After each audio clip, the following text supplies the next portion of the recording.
นะโมตัสสะภะคะวะโตอะระหะโตสัมมาสัมพุทธัสสะ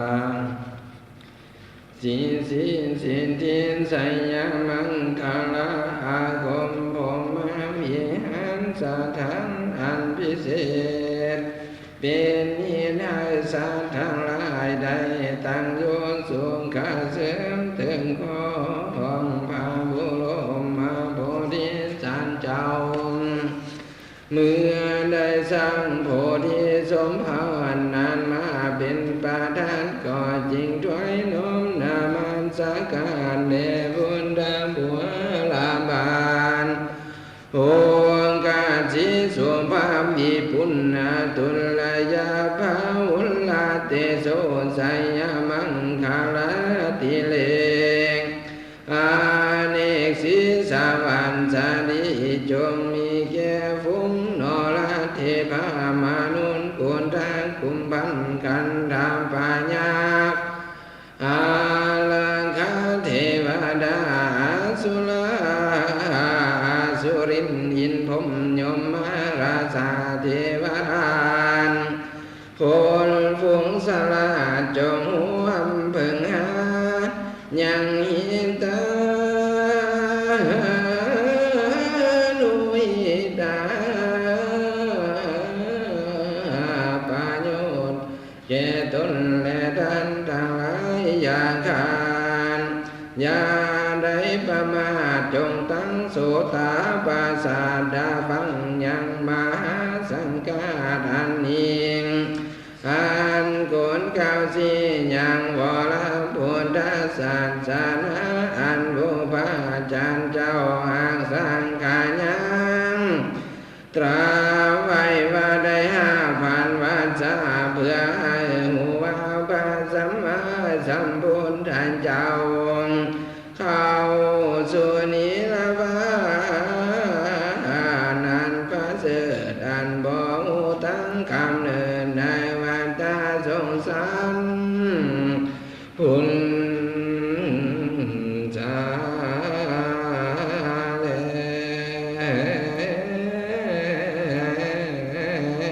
ด้วยแรง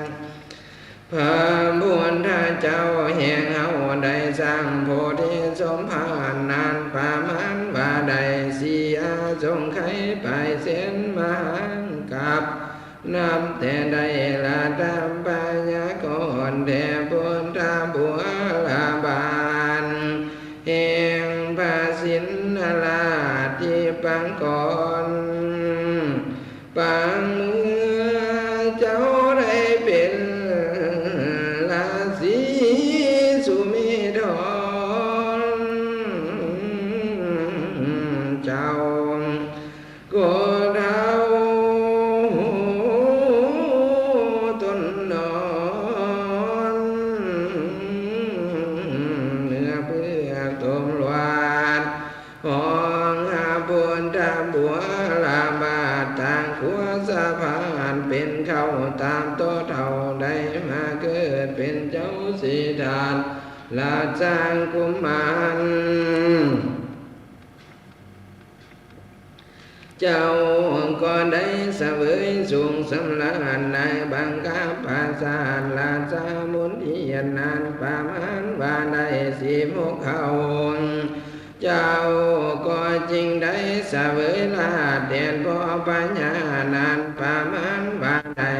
13 ปีมีสาวสีนางสนม60,000ซอยซึ่งสุภามีทั้งนางยาโสธรา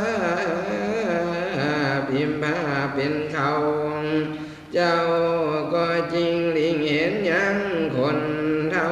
คนเข้าพาญาติและคนตายอันมีในกลางคา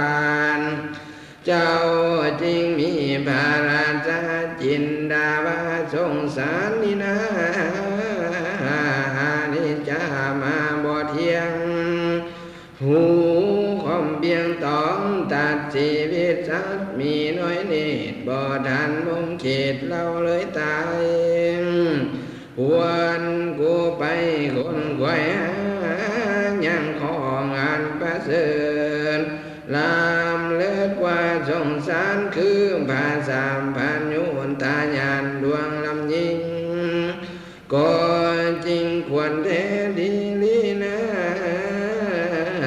การว่าทิ้งการนิ่งดังนี้แล้วเจ้าจริงลาเสียยังลูกแก้วและเมียหางเสด็จขึ้นกีมาเกี่ยวกันดังสักออกไปบวชดารงบานวดนานป่ามันว่าใด6 วันซะจริงดีลาเข้าสู่พวงสีมาโพธิแดนแก้วเลวจริงได้พาแผ่ฟุ้งมูพายามานกามทั้งบริวารนี้พังพายไว้เนื้อเข้าสู่เมืองตนพอเมื่อสา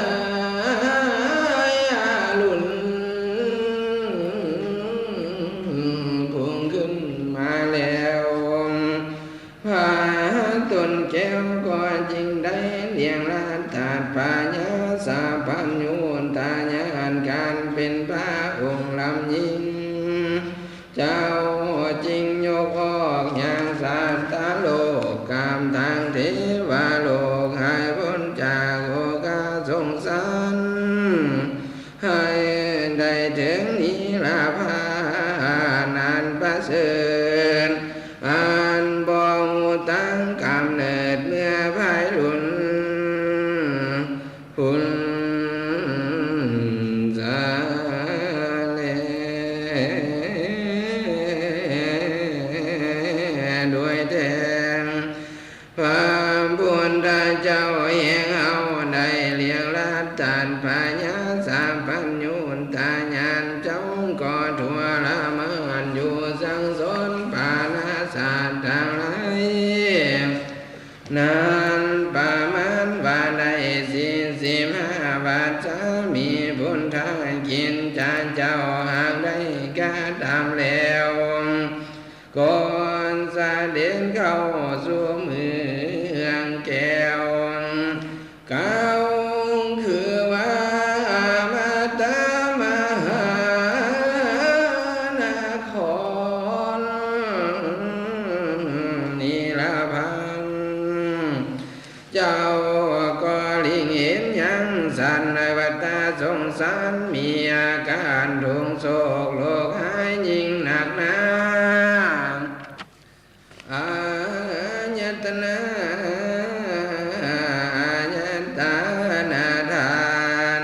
ขันว่าจุติมรณะเดียวบอกาแขวจากสงสารลวดได้มาเอาปฏิสนธิกำเนิดเกิดมาเป็นคนมีตนสารการด้อยเท่าโศกเศร้าวิการเนื้อนั่งยานดูลันตินมือสั้นไปมาหูตาลงพังพาดพายัดมีเส้นจริงมีดังไข่ก่อนหิงพีไฟมีดังหินสไลไอ้กระมองก็คานขอบนเป็นเวทนาเมียนว่าเส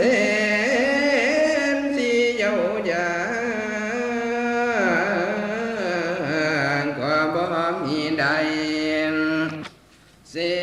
นหลวงให้ก็หาเข็นได้เมียนว่าน้ำตาไหลและมุงย่อยคอยห้ำเหตุทุกเมียนว่าเส้นตีอกเส้นตีดวงก็บ่มีคืนใดลา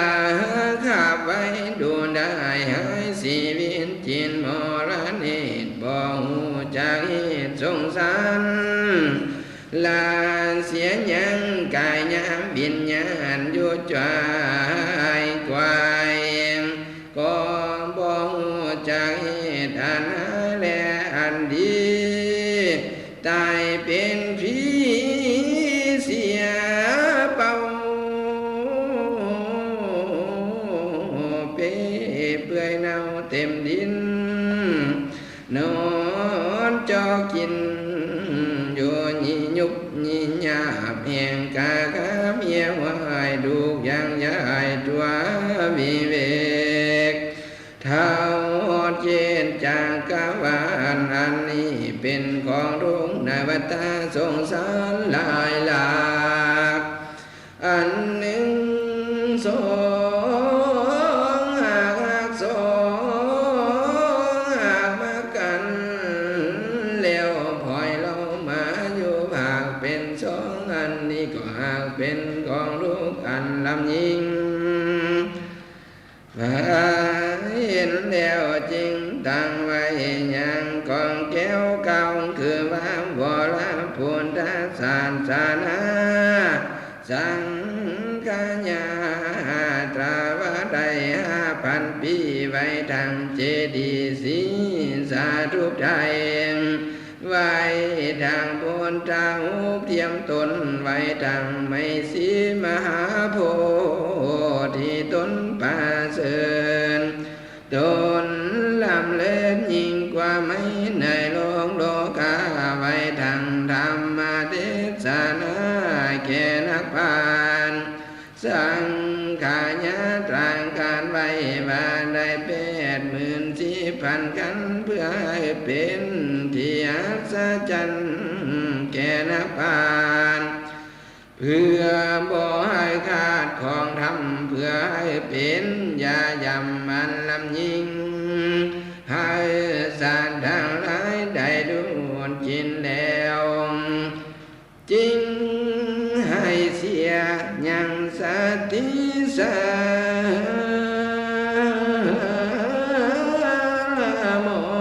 นเพื่อได้ถึงนค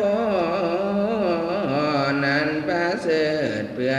ได้เมื่อเกิดที่ปริญญาเจ้าทั้งหลายพุนสาเล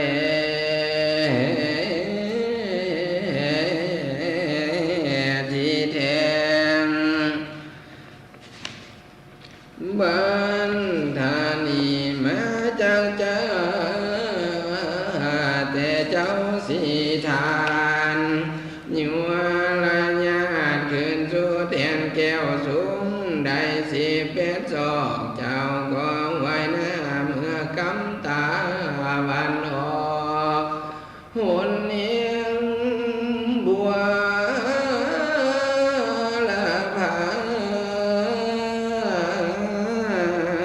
เมื่อนั้นหายามานผู้ใจบาปบ่โสภาพด้วยของทำกันมาลำลิงเห็นแทนแก้วก็มีเจอมาไกลอย่างใดก็จริงใสลูกสาวแห่งตนงามเหลือคนสำนางสีสาน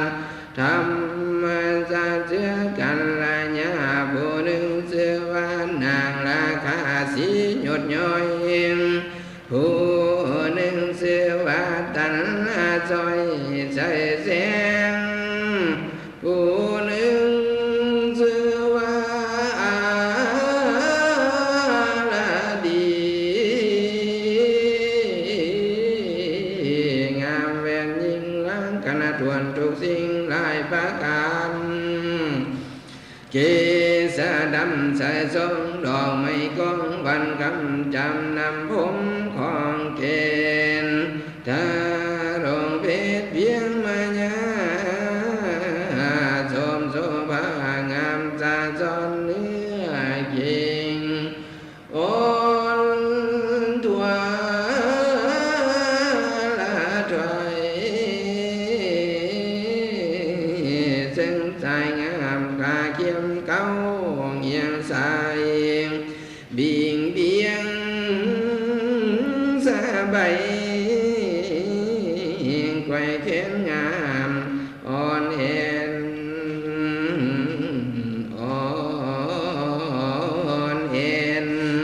เป็นเวียนหน้าแย้มยิ่งมีสีสมวันดีบ่เศร้าหูเจียมเจ้าทางซ้ำพงเป็นสาวน้องงามสาแหลมตาเขียมคิ้วกองเอวกลมซ่อนร้อนคอตกพองเมียนว่านางบ่ยองก็ดูดีลันสามีใส่ซองปานแก้มก็มาแปกผิวคำสองตาดำไหลเลือดเมื่อนางเชือดแยมโตพ่อตายเห็นสายได้เห็นก็ให้โศกงามลื่นโลกยิ่งกว่านางคนเป็นที่สุดละวนใจฟุ้งซ่านหนุ่มน้อยค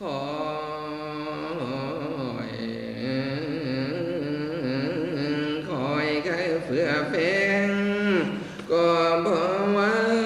ได้เห็นลูกสาวว่าจอมแพงผู้วันอาจหูสวยวาดใบบางหน้าขาวงามใสปอดอดรอดเขี้ยวดำเสื่อมใครเห็นยอมตีโอ้ตีดวงโลบไล่สร้างใส่นายเมียตนคนทนสมสอนแล้วต่างแก้วคงเหล่าคำมันนิวันปากปิ้นเก่าสมหน้าเจ้าก็ดูดีผิววันสียอดยิ่งปินวินหน้าผาแค่ไก่สมสีไว้แม่นมิ่งลอดฟ้าแล้วเจ้าจริงตาเดินมาสมโซบานยดย้อยนิ้วหน่อยสวยสวเวนแขนแผ่นเบิ่งสวเมาเนื้ออ่อนเล่าเกิงสำลีเหมือนดังอิทธิดอกคงฟาดลายกาเพียงพันทีย่อเองกาสุลีใส่หัวเกณฑ์เก่าโนบนมเจ้าไว้ปานมก่อนวางคาเดบาบูดอนเอ่ยเจ้าฟังส่วนว่าตัวข้าน้อยบนทางสามนี่นะตั้งว่างามอยู่ลอยซอยบ่มีพวงข้าขอถวายตนตัวตามตีนสวงใส่ขอให้พระเป็นเจ้าเอากาน้อยมอนทางสามนี่ไว้เป็นมอนกาปาทาปาสุดสาได้ดวงยอดฟ้าหยาบออกมานั่งนอกผีตูขน้อยมานั่งอยู่นี่ดากองสม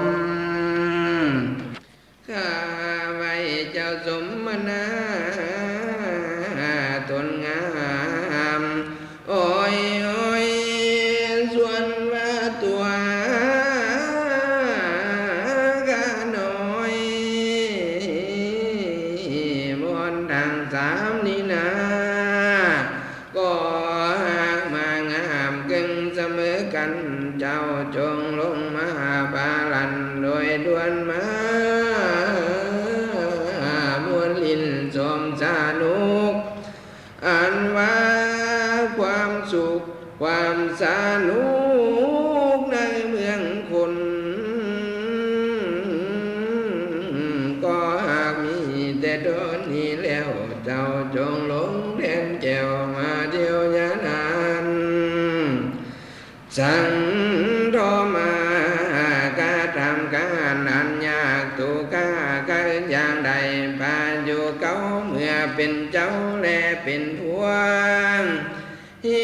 ตุสันใดดีมาบอกผัวโดยดังสังมานั่งแทนแก้วแล้วบ่จาละจาพาสุสาดาอย่าได้มากระทำการอันยากตูข้าใครอย่างใดพาอยู่เก่าเมื่อเป็นเจ้าและเป็นผัวเขาก็ยินดีหัวยุ่นยีแยมยีแยมตั้งกายแก้มเว้าใจมาหยา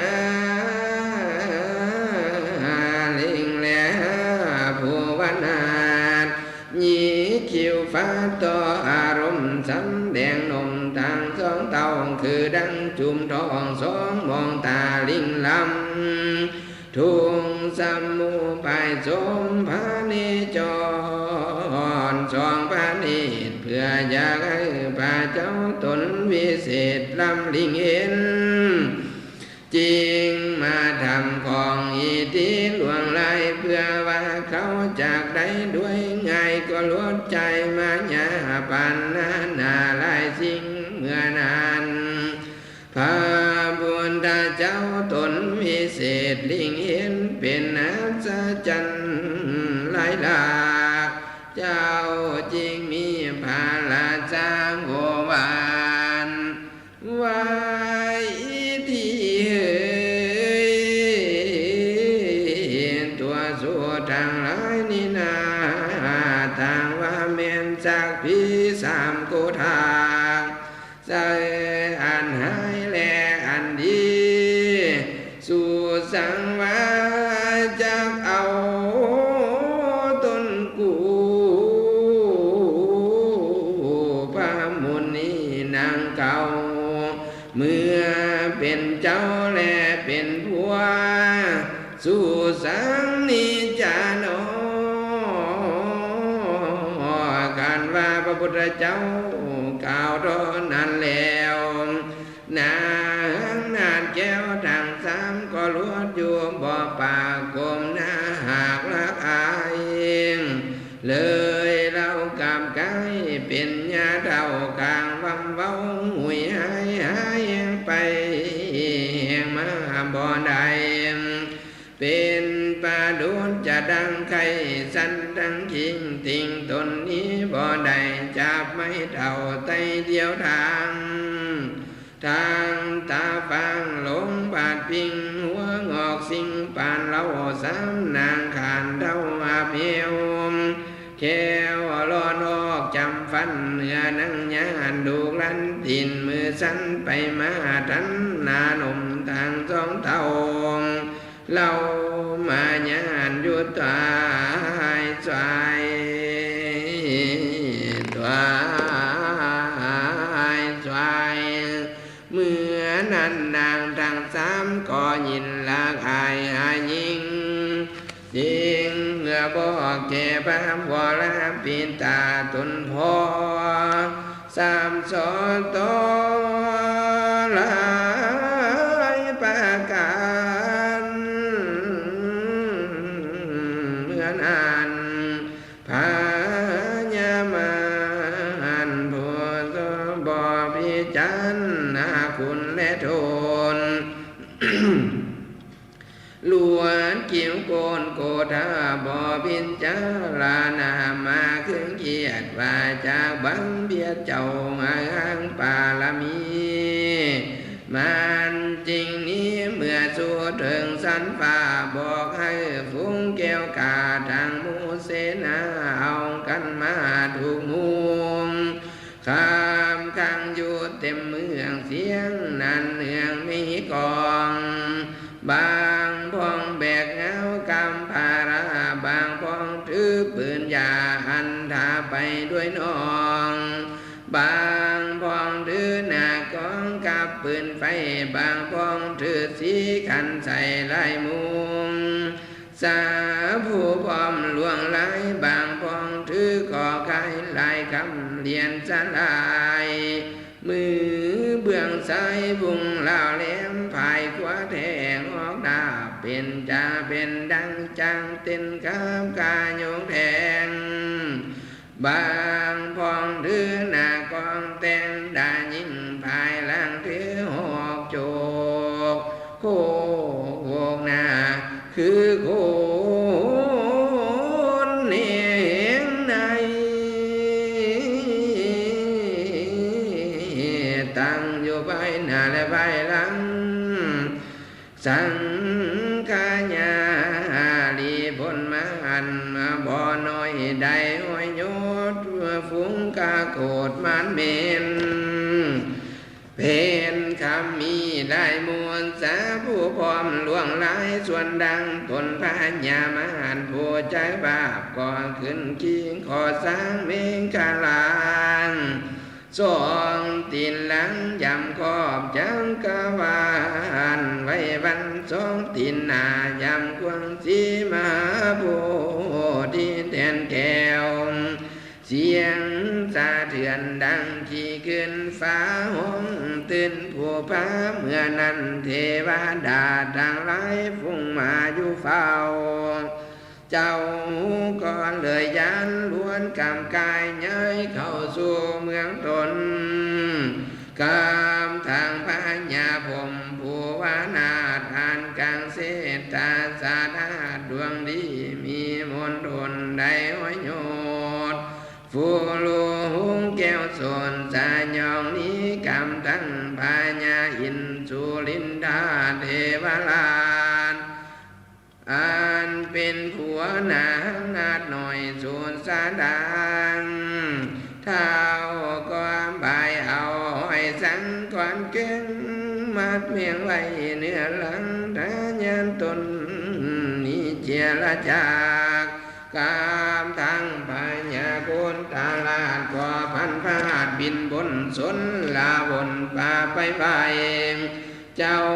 แก่นไทยอยู่ตนเดียวกับตังสมสาเดียวพญาการนาที่พันพาดเข้าสู่ในดินนี้ถึงนาที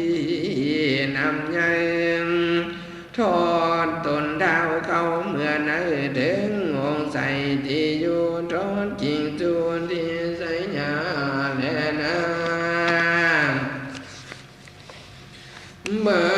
นธานีมาจางจาเด้งมูมาราธิลาดามาดมูพลน้ำเสนามา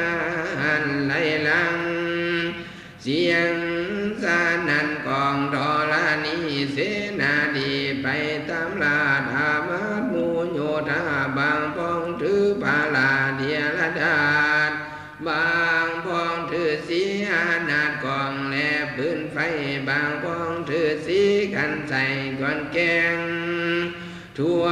ทุกแห่งจะดอลานีกาดำลีที่ไหลหลากงูบาลาดอกกูงูดูกิงข้าวหน้ากำกาดำเบ็ดบำเป็นมีทางเป็นมือไอเอิกดังบางบ้องเป็นหูกลางและลิงกังบางตนเป็นหูมาโสมเบาหน้าเหมือนคนบางบ้องทำเป็นฝนลมก่อนแกงตาแมงดาเป็นคนก่อลายย้ายกันมาแฝงไฟ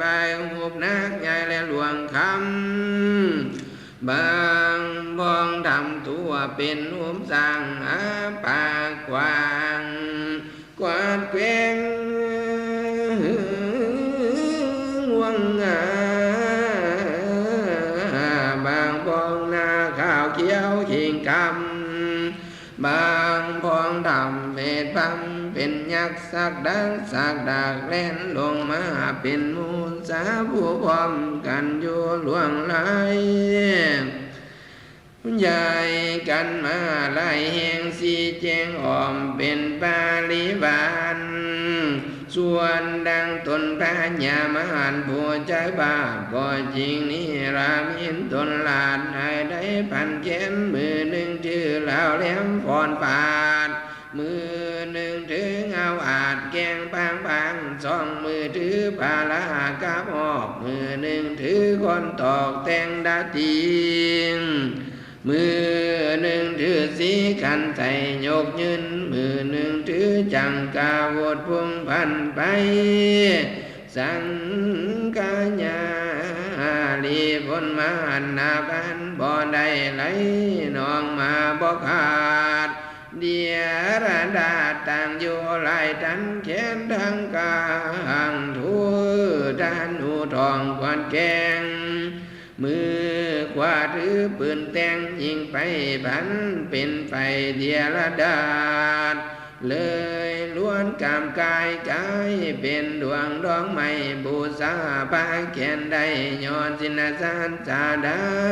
เมื่อนานล้วนกามกายกายเป็นดวงดอกไม้บูชาปาแขนได้ย้อนสินสารจาดาเมื่อนานพระศรีนงคานโพธิลาภเห็นอามาตหมู่พลมานไหลน้องมาสีสวาเจ้าก็จริงละนึกถึงหาทานาปาลามีหลายสารก็จริงบังเกิดเป็นอามาตมูลีผลหันทายานตนมาเวทล้อมทวนนาพร้อมหมู่ผลดีโยธาสีแก่งกาโนบน้อมนาบ่อเก่งคำเต็มสมบันผู้วันหาดกามทางนางนาใดทรณีตนวิเศษกามเพนาเป็นดังนางคนถึงภาษีโคดมคมกามไว้สร้างใส่เก่าคำแข็งนางก็ทะเลงคำมืออื่นดาเหมือนดังฝ่าจากฟ้าหัวมันเพื่อวางภาษีนงคานน้องเพศแบ่งเสียงดาแรงเสียงเสียนาดองอาจบอกเก่งคำยามเมื่อดีผลมานไหลน้องมาสีสว่างเหมือนดังทอละนี้จากป่าพื้นขาดเป็นสองเมื่อนั้นนางทอละนี้บอกเก่งกว่าจะลูดก็จริงอุดน้ำเกณฑ์เก่าเกศีวันสัจจาปาลามีทุกศาสตร์แต่บ้านเจ้าได้จังคอยกระทำเพียรแผ่นดินเวียนไว้วาดเหมือนดังทอลานีนานอมโมทนาสีอาทรงไขตาเป็นแพงพา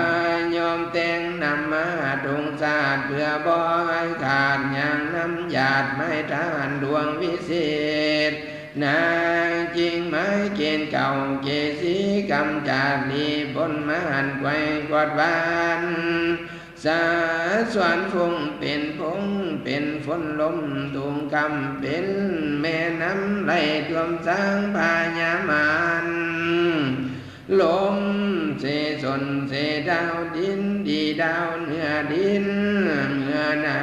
นฝูงเสนามาหัวยันสาทานไปปังนี้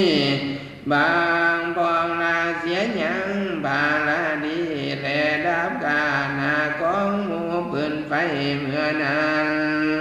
พานเจ้าได้พาแผ่ฟุ้งมัวปาญามานเป็นดินว่าดานไว้วันพื้นทุงที่พื้นทั่วสมภูผู้พาเพื่อนไล่ลันมานยันจันปลันนี้โสนละดี ำทั้งทิพย์ที่ฟองกุงกานองเววังหัวสาบินเมื่อหลังโยธาบังนี้เจรจากน้ำนองลากไหลไปกองกันไปเดียระดาษอามาตมุมานเมนวางแผ่นทองป่าไปหน้ากองแลบปืนไฟพอว่านานที่ไหลแผ่วดังไหลหลังหอดกอบจังกะวานแผ่นดินด้านไว้วันปืนมันจะอึมคืนจูเมืองตน เมื่อนั้นสายอาลุนตกตำเขายามกำลาตรีลานจะมีพระจันทร์ใบเบออมมีหมู่ดาวนาการตาเลือกหลอมเป็นบาลิวานสวรรค์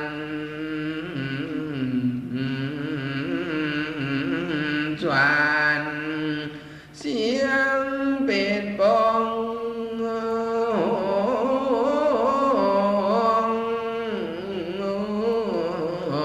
เสียงมีกองกีรียามลาตีจังกายุงปัสริยปุงไปเสงเมื่อนั้นพาจอมเบงผู้วานาคันว่าได้ปาแปผู้งูมาราเจ้าก็ได้ตานปัญญาสามปัญโยนตาญาณกันเป็นพระเต็มไปด้วยหลังกันน้ำบ่อน้อยลายตีนได้อ้อยเป็ดปาการเมื่อนั้นเทวดาดังไรก็มาสาธุการสมซื่นย่อยืนนิ้วไว้ปาล้มก่อนไว้อย่างวรสิทธิบาบอนสองพันเหตุเมื่อนั้นพระพุทธเจ้าตนวิเศษสามปัญญูตนเป็นคู่ไต่ต้องโลกพางก็มังไขผลสันตานิกรเจ้าก็จริงเสด็จพานิจรไปหลายประเทศเจ้าก็ได้ปาบุญที่เทศนาสั่งสอนยังปานาสัตว์ดังหลายนานป่ามันว่าใด45 วาษาเป็นปาดันเจ้าก็ได้โพธิสัตว์บ่ทันแล้วผ่านต้นแก้วก็ลวดนีละผ่านบุญสาแลด้วยแทงพระบุญเจ้าตนวิเศษจากเสด็จเข้าสู่เขตเมืองแก้วเก้าคือว่าอามาตมหานครนิลาบันเจ้าก็ทดตนอ่อนเนื้อมรณะมันจังกาสังสิทธิ์สถิตในวางไม่ห่างสองตนดีวิเศษอันมีในประเทศห้องเมืองแก้วกุลศรีนาลายเจ้าจริงตันจาราจากามดอมพระอานนท์ตนเป็นลุงสิ้นแก้วเพื่อแล้วยังพุทธปฏิมาสาสนวางอานันทาดูระนุนท่านจะได้จงใจเว้นประมาทในสาทองแห่งโลกีหลังเถื่อมีหลังเถื่อให้หลังเถื่อได้แล้วเราปล่อยเสียเป็นผัวเมียกันก็จะได้จงใจเสียหลังเถื่อนั้นเข้าเบื่อใจสั่งด้วยโทสะโมหังจำจองบ่มีจองเห็นอันไหนจังมาจองถึงตนจงหูคนควายเอาสารคำยันนำกวาง กาวคือว่าวันตาสงสารเห็นมาปานดังเฮาตาดังกาตานิเลงอนันทานดุรานุนเมื่อปานตาดังกาตานิละปานไปแล้วก็จริงตั้งไว้อย่างกองแก้ว84,000กันเพื่อไว้ให้เป็นผู้สั่งสอนแก่ปานาศาสตร์ทั้งหลายเมื่อไปสุดไป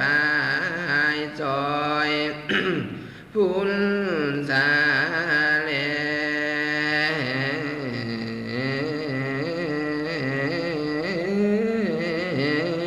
ด้วยแดงอานันดาดุลานนเมื่อสันสานาบานตาดังการตาลาล้นปนไปได้หาหวยบัดสาปิงกุลนิสงตนจังตาลงจะเอาจะตัวปาลิสุติสินตามกาบินพูนทาโอวาทตาไว้เป็นอาจวินัยก็หาบ่มีได้เลยอานันทานดุลานนเมื่อสันสานาบานตาดังกาตาลาล้นปนไปได้1,000 วัดสาอรานตาขีนาสาวะเจ้าตนประเสริฐอาจจากให้บังเกิดอย่างหาปิญญาณสารนิโรธโพธิสันตานิก่อนก็หาบ่มีได้เลยอา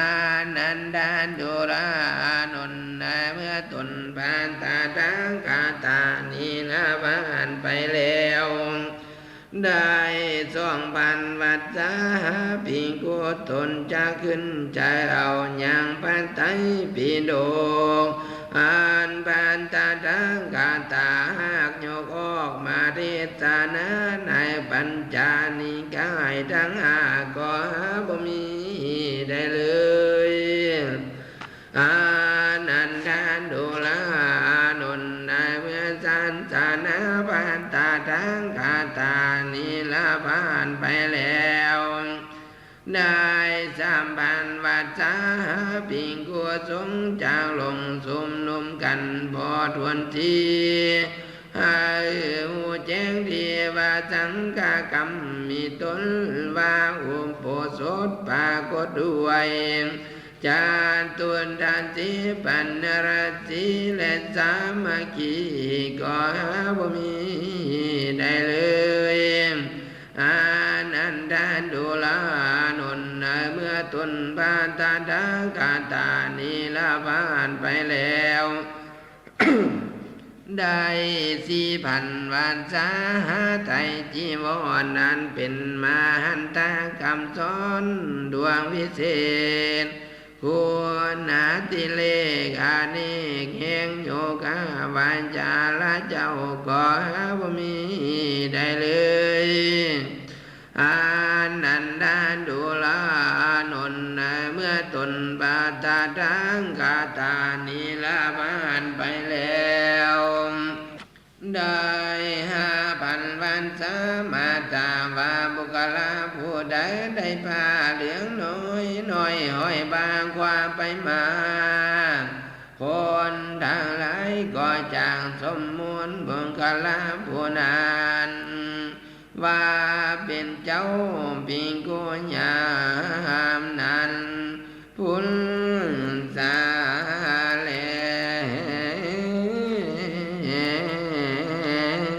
ด้วยแทน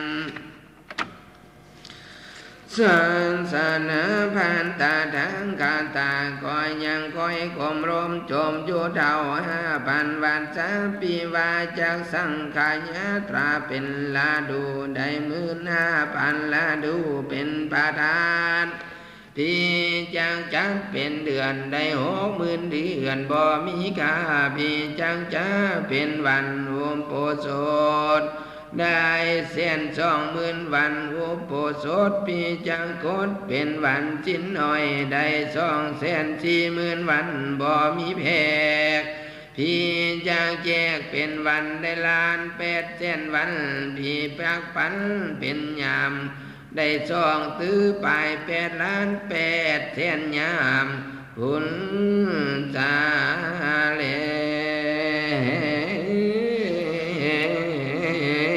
ด้วยเทพ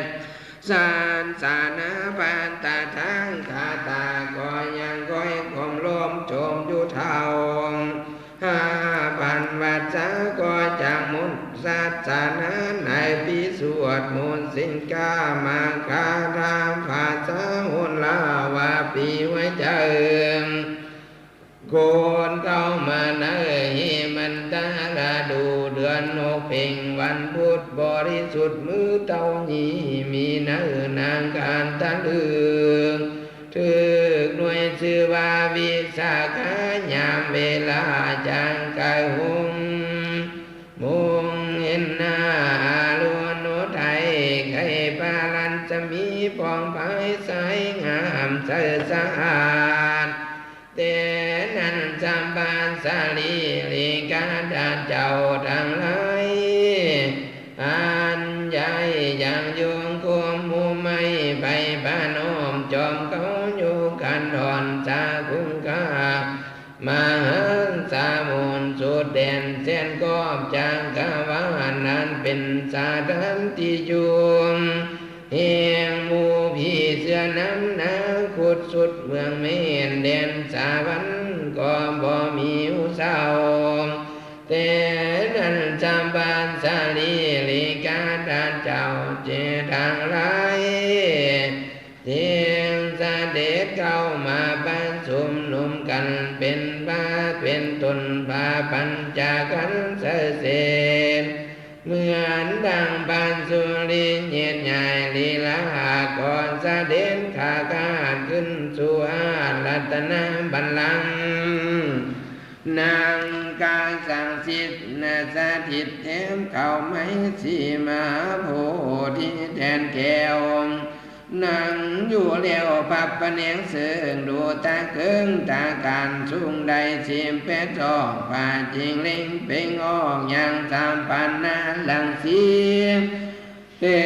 ปานทาวีเหืองอุ้งพุ่งขึ้นเท้าหดพ้นอากนิจาผมหลวงกลมตัวจังกาบานไล่แองแยงไปหดพื้นน้ำสามุตาปาปาตามีวันน้ำวันนาวางคาวังคายามายามาเวลาเวลาไล่ลากเหลื่อมบากเพียงเพ่งปากายตัวเด่นสามบัวลาไปพันเพ่ง ลานสามีเป่งไปไกลยังเล่ามาลาวงลาไปเวียนหอบบ่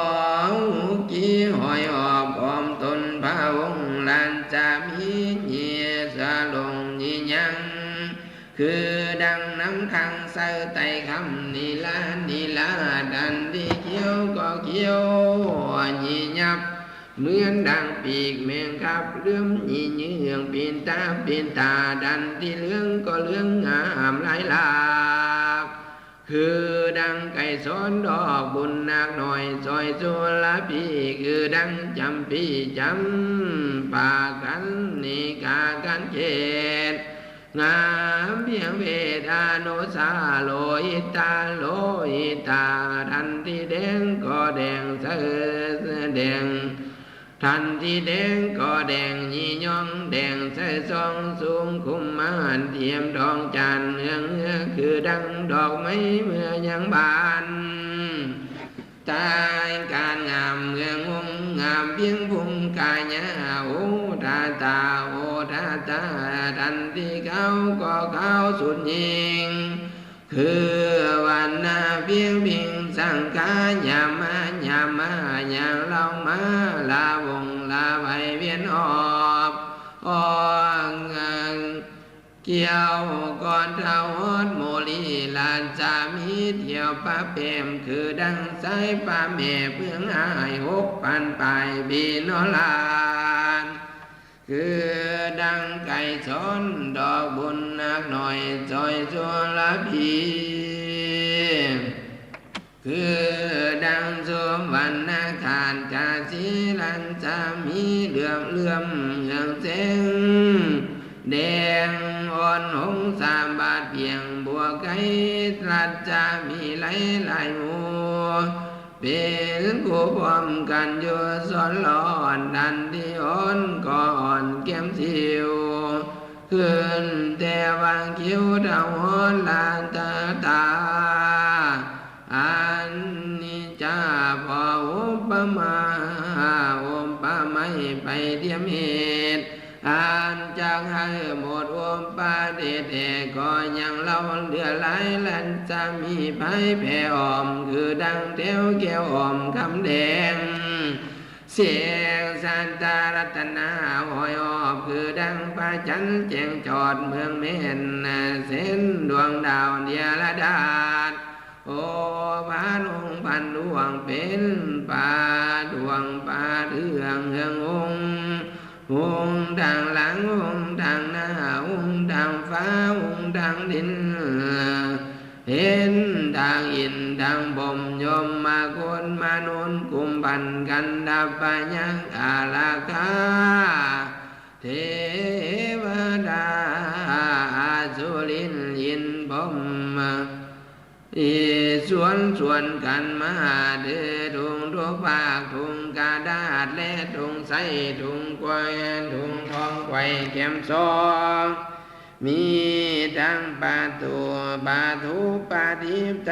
ต่อตามที่เห็นปาดับบอลาวิเห็นทุกภาคเครื่องดินหลากหลายปาการเสพสังขารมวลมีตะผลพร้อมปีละบำสอขามการสอดับติงไลต่อยติงตามใจจนไลนั้นเดียรดาษพิลบาดพร้อมเขียนคุยเพลงลาบำกาสิ่งคำนำคนผ่อนไฟงามลีลายละวิ่งเปลืองปลายปินกาดงตัวลิยาโยงขี้ขึ้นข้ามฟ้อนตื่นบูชาสาธุการทุงเฮียงตาเมียงดาวถึงผมเทียงลางอมฟ้าห้องจองเสสีทอลานีไว้ดูแงงดวงแก้วแกงอันสะจันเขาสิเมียนพันขี้กวาง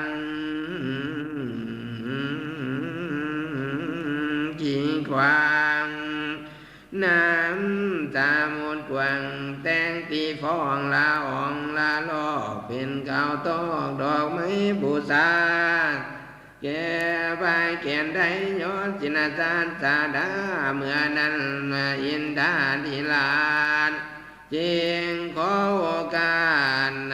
ลัตนานิมนต์ยังตนบาปัญจสัตตาโคดม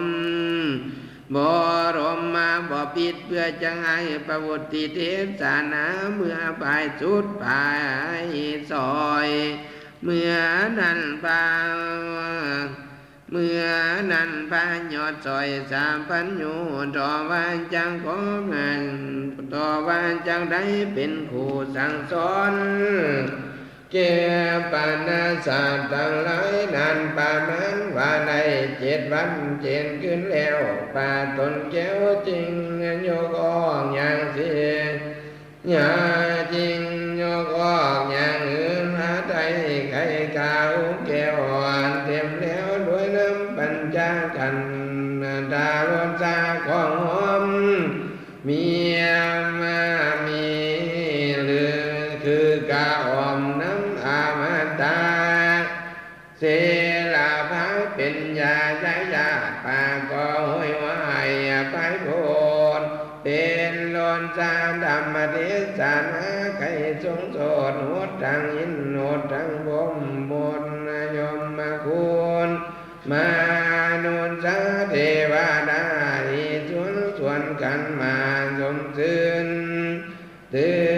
เว้นเจ้าป่าบังกำมันโตมังกาดำเป็นนุนจาริตสัมปะการคือกายญาวัจจิมโนยิตัง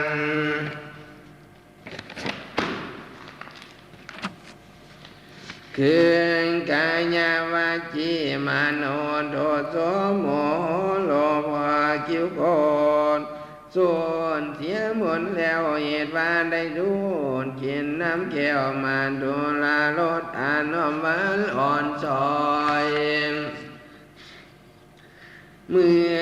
นั้นปากรปายศซอยสามพันอยู่ต่อว่าจังได้เป็นครูสั่งสอนปานาศาสตร์ทั้งหลายนานป่ามังว่าได้7 วันเทียนขึ้นแล้วป่าตนแก้วก็จริงมังปัญจาขังสุวรรณหูสุมจินไปดังเด้อไปก็บ่มีหัวตรว่าเจ้าญาณแย่งยอดทั้งควางก้าวคือว่าอามาตมานครนิลาวันพุนจา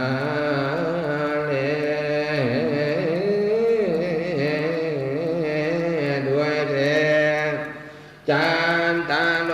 ธรรมวาดานวาวุธิธรรม4 ประการจงอาสาเด่น4 ประการคืออายุวันนาสุขภาลาโลกาญาทวนหาปาติปานาทวน6อาทิปาไตยาทวน7จงสาเด็จมากยำเลิศนักษาขานดาสันดาเนียงสมเด็จพระพุทธเจ้าตนเป็นเงาจริงตนเป็นเงาเป็นเจ้าอินทราละลามตาลงศีลาที่คุณกำมาโอนเยือนยาคอยกระทำเพียรใจสาเทียนถึงขานาดง5ด้วยปัญญาดาลงสู่ทาง5นิกายสู่ทางหลายอ่านวิเศษจงเป็นพร้อมภาวินัยอาภิธรรมมาไขแจงจอดตลอดหัวเท้าถึงประทานมีอาลังการโยสานาดิตังโยสานาดิกาวุนโตไทยไกอาทายมากขอให้ได้พาเพ่พวงมัวมาลานโพยไปผิดปัญญาให้ดวงกามพินาศอยู่สวัสดีให้ได้เป็นสีสมนาฏสาธิดาษมันเทียงเทียละกายาน้อยให้ได้ห้อยสาวัสดาลงนำมุดาพิเศษอาทิเลกาวันดีวันติทิอามุนตโศกวันปัสสิทธิโยกพร้อมละกันได้ดังขอให้ได้ดังคำมั่นคำปาดานะแห่งเจ้าบุญละสดาเท่าวันเถินสา